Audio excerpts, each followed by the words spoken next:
Now let's see how to connect to our ABAP on cloud system that is present in Cloud Foundry environment using the Eclipse.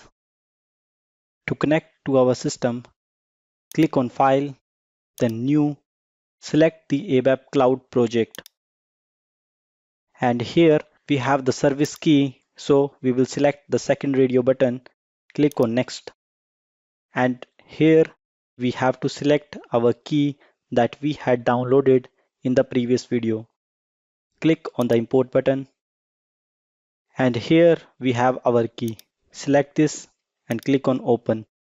Now it has opened our key in the JSON format. Click on next. Now it will ask you to enter your SAP Cloud credentials. So fill it here.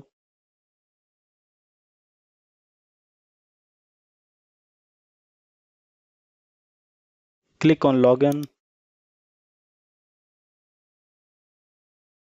It has successfully authenticated, and now we are connected to our ABAP on cloud system. Click on next and then finish. Congratulations, you are connected to your ABAP on cloud system that is installed inside the Cloud Foundry environment.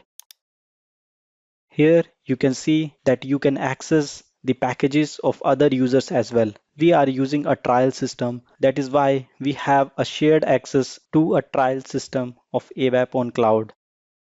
We can see the object of other users and we can change it, but it is not a good habit to change others' object.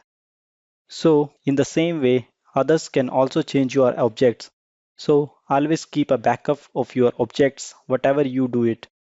ABAP on cloud is a different course and totally different thing. We will learn it some other day.